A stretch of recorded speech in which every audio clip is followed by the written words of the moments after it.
Thank you for listening to The History of World War II podcast, episode 483, Not One Single Step Back. Last time, with the Soviet counterattack to safeguard Moscow launched, the results had been positive, but costly. Tens of thousands of more Russian lives were lost, but the German positions closest to the outskirts of Moscow were recaptured. What's more, Army Group Center's commander von Bock knew he was not strong enough practically everywhere to withstand an attack, much less launch his own attack. So, on December 7th, he ordered his staff to prepare plans for a pullback. The question was, how far back? Far enough to relieve the pressure from the enemy, but not so far back as to be sacked by Berlin. Either way, the immediate threat to the communist capital was now over. But what will happen next, or rather play out, until the end of the war, was the German army at odds with itself. Yes, men like Guderian and von Bock could see that they weren't winning, but not because they did not have the courage to continue the fight. No, the reasons were real world. They needed more men, more supplies, more panzers, and clothing to deal with the cold. Had Army Group Center all these things, the vast majority of them would have been happy to continue, as they believed they were the better army, made up of better fighters. But they did not have all those things, and falling back on a belief in the tenets of National Socialism wouldn't change that. But these were Germans, raised in early 20th century Germany. They knew they could not win, well, not right now, with things the way they were, but they would still obey orders, despite their grumblings. Hence, there would be no major revolt, no coup d'etat.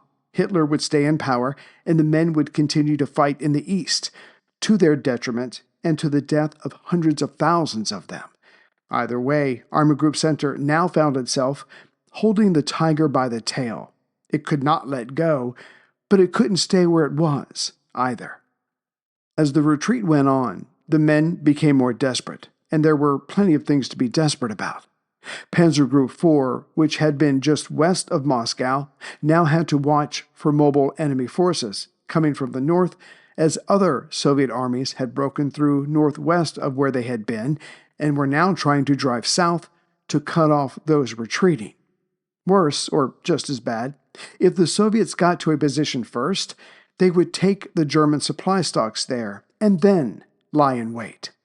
The Panzer's answers to this was to not turn and fight, but to pour on more speed, much to the anger of the infantrymen who were forced to turn and fight as they had no vehicles. A growing sense of panic was the order of the day. But what not even the Panzers could outrun were the Soviet planes, overhead, coming down, guns blazing. It didn't matter now that these were obsolete planes with open cockpits. They had machine guns, and they were flown by angry pilots, again many of them women, who burned with revenge in their hearts. Sometimes Soviet planes would attack alone, which allowed the men with machine guns to turn and fire, and many times the plane would come crashing down. But after a few attacks, one artillery unit, who had to leave their guns behind, figured out the reason behind these suicidal, seemingly unproductive attacks. Each time a plane, even if alone, came diving down, the column, or columns, went into panic. They would all split apart, drive in whatever direction, except east, as clearly it was every man for himself. But then, even if the plane flew away or crashed into the ground, what came next was all these men and vehicles having to come back together, and that took time and fuel.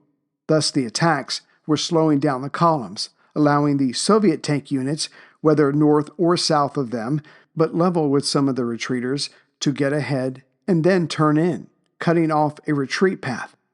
As much as these counterattacks had been thought out and well organized, someone had clearly thought out the next step. And there were other issues with this retreat, and one element, if not poetic justice, could be filed under serves them right. As Army Group Center had over 1 million men, some parts of the retreat were not directly harassed, but they would be in time.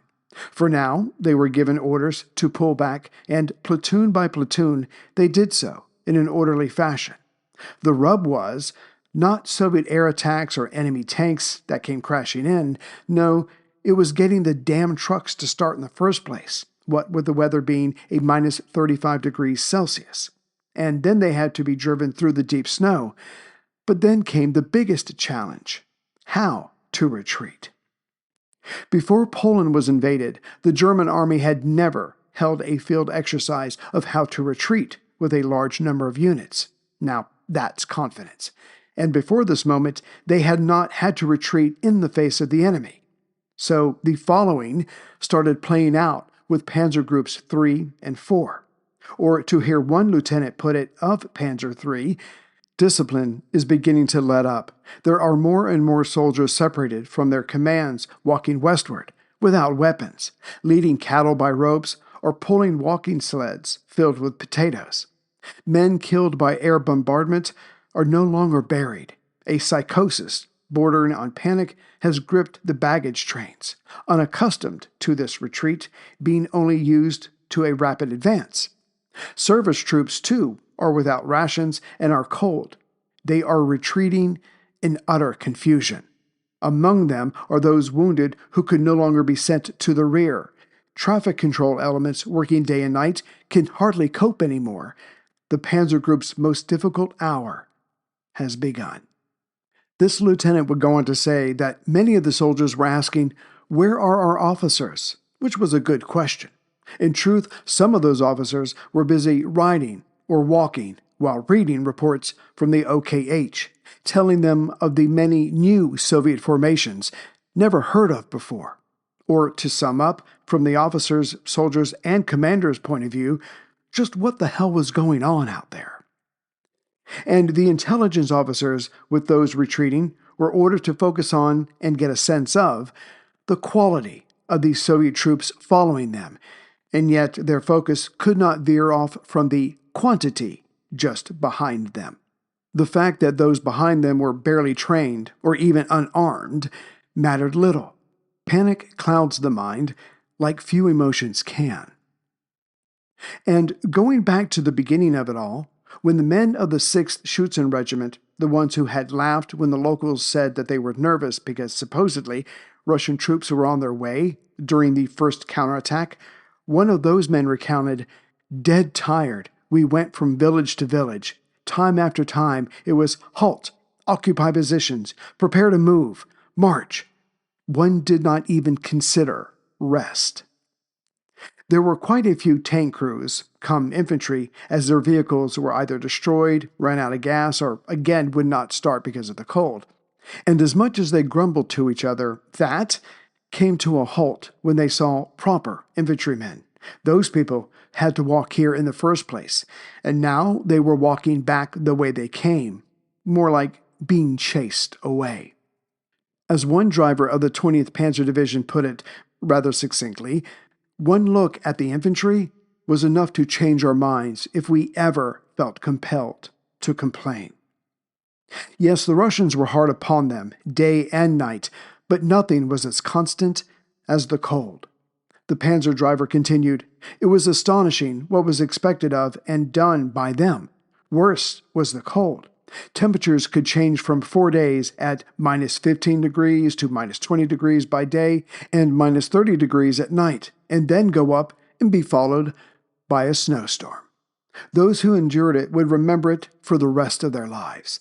They lay in the open and were unprotected on the roads."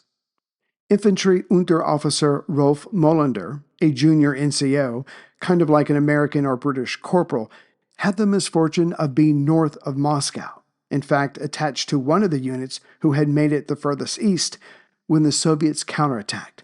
But his first encounter was more confusing than confrontational. He recorded a Soviet ski battalion whooshed by, and we did not have a clue what had happened. As they were trying to figure this out, an order came to pull back towards Klin. These 26 men started marching west, when one of them realized back in June there had been 833 of them, and they had been one of the rear guard units, still wearing their summer uniforms. As they marched, they heard gunshots up ahead. When they got to that place of fighting, they only saw German dead. Without hesitating, the clothing of their fallen comrades was removed and added to their bodies, anything for additional cover. But as the days went by, the panic of the German soldiers and their officers subsided, their professionalism returning to the fore. First, they started running into fallback positions that had not been attacked by the enemy. Next, the men started to realize, or were told, that letting their weapons thaw out and then dry in the sun removed much of the lubrication that the dirt had attached itself to. Hence, their weapons were becoming more reliable. This dovetailed nicely with the Soviet officers and NCOs, again many inexperienced, making basic mistakes, like having a single rifle division cover a front 13 kilometers or 20 miles wide, or having their tanks in behind the infantry for support, but not grouped together, versus bringing the tanks together to lead the way. In essence, the Russians were now fighting in a more traditional way, with their normal tactics, versus maintaining a raiding mentality with those appropriate tactics, which brought back their massed frontal attacks. And now that the German weapons were working better, the Soviet counterattacks started weakening as more and more men were killed before being able to take out a German combatant. Ironically, the Russians now owned a problem that had belonged to the invaders. With so much territory to cover, east and west, but also north and south, the inexperienced Russian units started bunching their artillery together, whereas Zhukov wanted the opposite, to cover a larger area. The idea had been to destroy buildings or shelters, any structures ahead of the Germans that they could use to stay warm. But the bringing together of the gun crews slowed them down. Zhukov wanted troublesome spots bypassed to cut them off from retreating further west, but the average Russian gun crew seemed incapable of this, as they only focused on revenge. As Zhukov would write, the advance of the 30th and 1st Shock Armies was held up in the Klin area due to such tactics. Zhukov called on the commanders to persuade their troops to bypass strong points of the enemy and pursue him restlessly. As for the Soviets encircling and then destroying enemy units, it was clear the Russians had a lot to learn. Their pincers were half-hearted, and their closing in afterwards was even less thorough. As the Axis troops got further away and the Russians came closer, the pace of casualties started to turn back in the favor of the Germans. And now that some sense of normalcy was returning to the German troops, their officers expected that every village they retreated through to be completely destroyed by fire. Their young soldiers were unable to carry out these orders, even though they were yelled at by their superiors. But these men, again some of them only 18 years old, could not stand the sight of old women and children out in the snow because of them. Also making the trip west were Russian POWs. As November ended and it became clear that offensive actions were about to come to a close, the prisoners were taken by rail to places like Minsk, but as they were in open carts, about 1/5 of them froze to death before reaching their destination. Back to the retreat, the same hellish nightmare had also enveloped Guderian's forces in the south, and it was about to get worse. By December 20th, his panzers and infantry had reached Plosk, about 25 miles or 40 kilometers south by southwest of Tula, so still due south of Moscow, but no longer threatening the capital. That night, the town was reached, but the German columns kept moving as Siberian ski troops were not far behind. But while on the main road of the village, their wagons started sliding to one side. In the dark, the drivers could not see the unevenness of the road. Getting frustrated by this, though, one of the drivers stopped and turned on his light to look at the ground. Half covering the street were a line of corpses, now mostly covered by snow and ice. The driver could not make out any features, but saw the remains of German uniforms nearby. Disgusted, but intrigued, the driver kept looking around until he figured out the mystery. These troops, these rearguard soldiers protecting this part of the supply line, had been forced to strip and lay down in the road. Then water was thrown on them, which explained the odd pattern of ice mixed with the snow. The temperature now was negative 48 degrees Celsius. Meanwhile, way over the heads of these suffering soldiers, at least on the organizational chart, and far to the west, the staffs of the OKH and OKW were in their own war as to what to do next. By the third week of December, it was clear that two massive Soviet thrusts were taking place to either side of Army Group Center. Clearly, Moscow's aim was no less to encircle the entire Army Group, or as much of it as they could. Yes, they would probably not achieve their ultimate goal, but to avoid this trap, the Army Group either had to fight back, not currently possible, or they had to retreat, almost as hard, as they were losing vehicles as fast as they were losing men. The German field commanders made their solution clear: to fall back to a line between Kursk, Orel, and Gazak, about 70 miles or 112 kilometers west of Moscow. The problem with this was, once you get a group of people retreating, it's hard to get them to stop. Either way, massive amounts of equipment would be lost, which would weaken the Army Group further, once it did come time to stand and fight. To wit, Hitler entered the fray. On December 18th, the following was sent to Army Group Center.